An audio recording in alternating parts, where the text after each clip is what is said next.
Olá, meus irmãos, a paz do Senhor. Nós estamos de volta com a série Casamento. Casamento, vida conjugal, Isso. perguntas e respostas, né? Perguntas comuns e perguntas nem tanto comum assim. Verdade. Mas nós estamos aqui para mais uma resposta a uma pergunta que nos foi feita. E você está muito lindo, viu? E você também. Então, a pergunta de hoje é a seguinte: o que fazer quando um casamento esfria? Eita. O que fazer quando um casamento esfria? Isso. É uma pergunta que realmente tem uma situação que realmente muitos casais têm vivido, né? É verdade. Como nós citamos em outros vídeos, a Bíblia nos relata que nosso casamento, ele é uma sombra do casamento de Cristo com a igreja. E assim, quando a pessoa ela se sente fria espiritualmente, qual a primeira coisa que essa pessoa faz? Essa pessoa vai orar. E o que é orar? Orar é conversar com Deus. Então, quando a pessoa se sente fria espiritualmente, distante de Deus, a primeira coisa que a pessoa faz é restaurar essa comunhão através do diálogo. Então, eu creio que a primeira coisa que a pessoa deve fazer quando o casamento está frio é restaurar o diálogo entre os cônjuges, né? Que esse diálogo seja restaurado, que vocês possam estar sentando abertamente conversando, porque quando um casamento esfria, aconteceu muitas coisas para chegar até esse ponto. Então, talvez esclarecer algumas coisas, mostrar o que está sentindo, mostrar também com cautela, com zelo, na forma que é falado, o jeito que é falado, que muitas pessoas não sabem conversar, infelizmente, acaba transformando uma conversa, um diálogo em briga. Então, pedir sabedoria ao Senhor, mas expor o sentimento, expor o que não está gostando, o que está gostando. Eu creio que quando o primeiro passo a se fazer é realmente restaurar esse diálogo no casamento.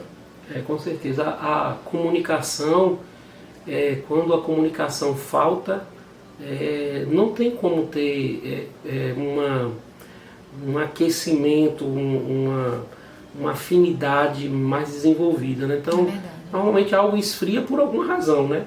Nós colocamos um vaso de água para gelar onde? Na geladeira, porque ele esfria se estiver dentro da geladeira. Então a água vai estar gelada, mas ela está gelada por um motivo. Tem uma causa, né? Então na vida conjugal também creio que não é diferente. De fato existem muitos motivos que podem levar a isso, né? Como vídeos anteriores que nós falamos sobre a vida financeira, pode levar a isso, preocupações financeiras, estado emocional abalado pode levar a isso.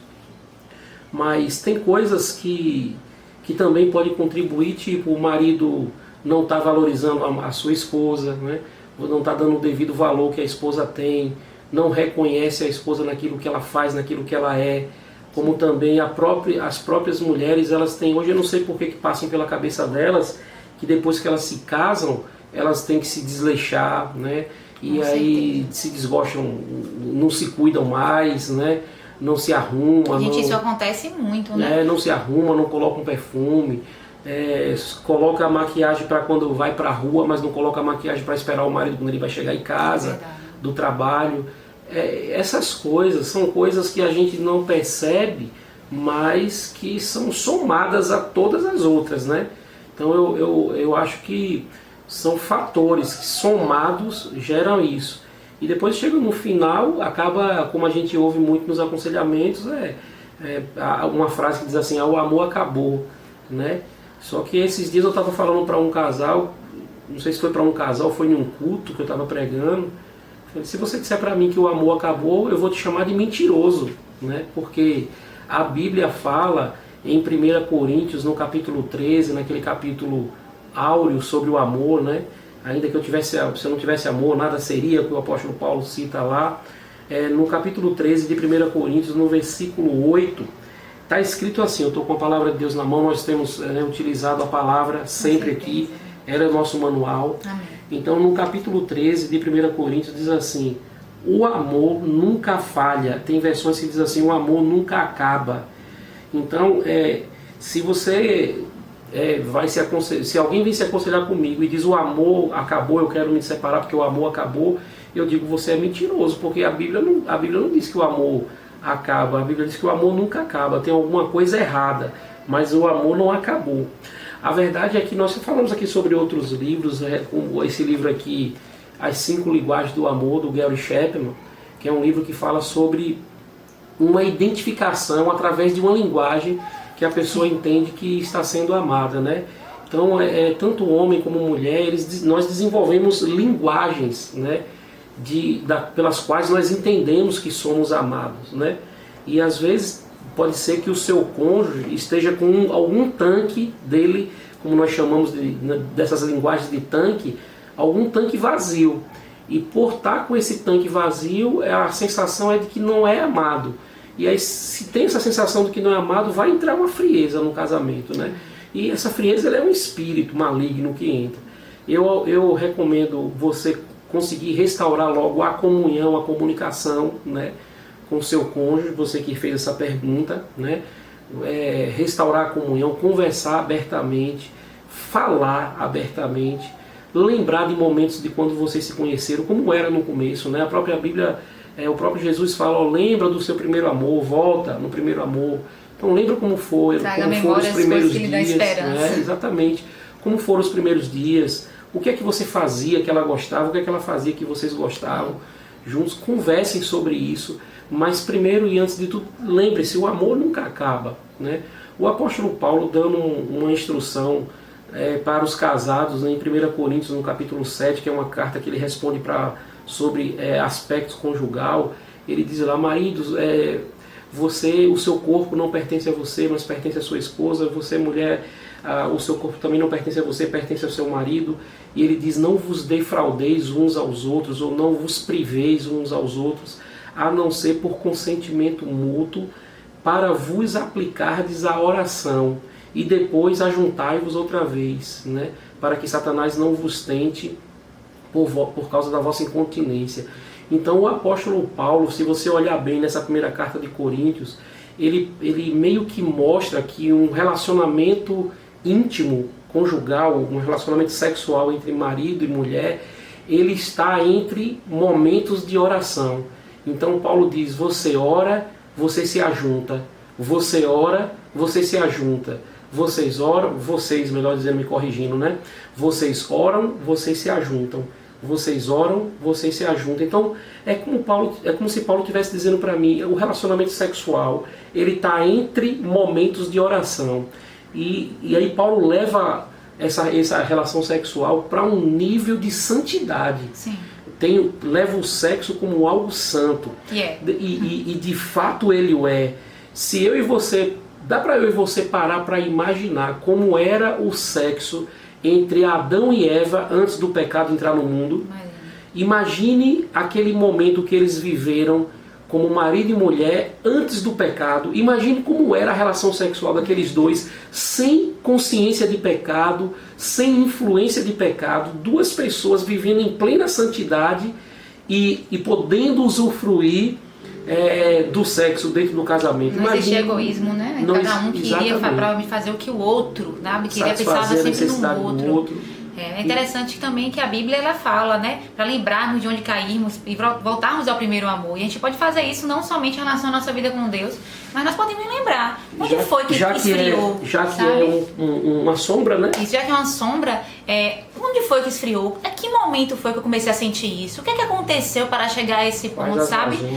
A Bíblia fala que existem raposinhas, sabe? A gente tem que ter cuidado com as raposinhas, porque ela consome toda uma plantação. Então ela é capaz de destruir um casamento. As pequenas coisas é capaz de destruir um casamento. Nós costumamos, entre nós dois, nos perguntarmos sempre, tá tudo bem? Como é que tá o tanquezinho do amor? Sabe, tá suprido? Eu fiz alguma coisa que não te agradou? Tem algo que eu tenho feito que não tem te agradado? A gente sempre tem mantido esse diálogo, porque é melhor esclarecer tudo logo do que ir juntando. Porque quando vai juntando, vira uma bola de neve, e quando explode talvez numa situação como essa.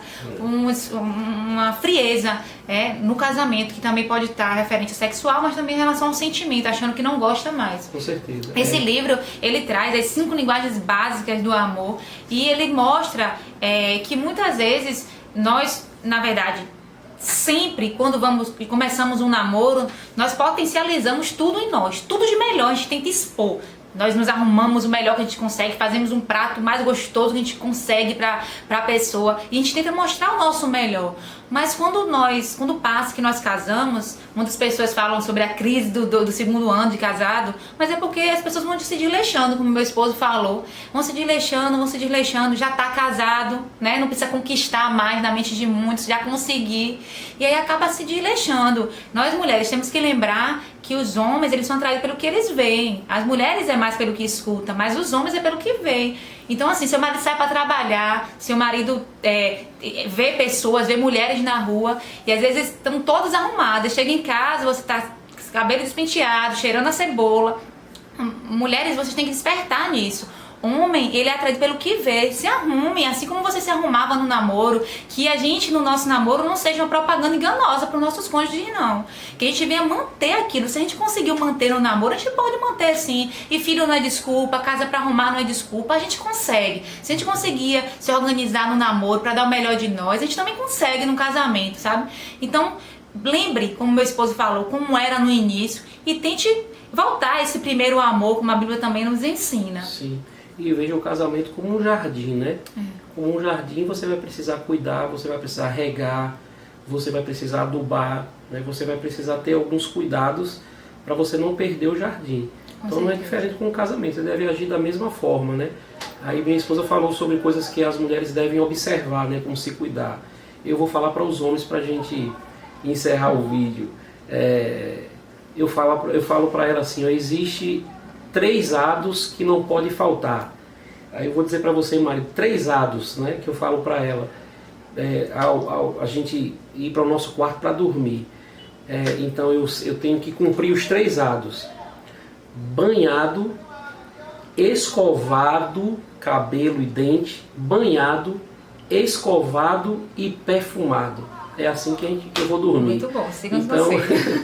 Então eu acho que não só as mulheres devem tomar cuidados, mas o homem também. Então você deve estar banhado, penteado, né, escovado, né, banhado, escovado e perfumado. Cumpra os 3 hados antes de você dormir.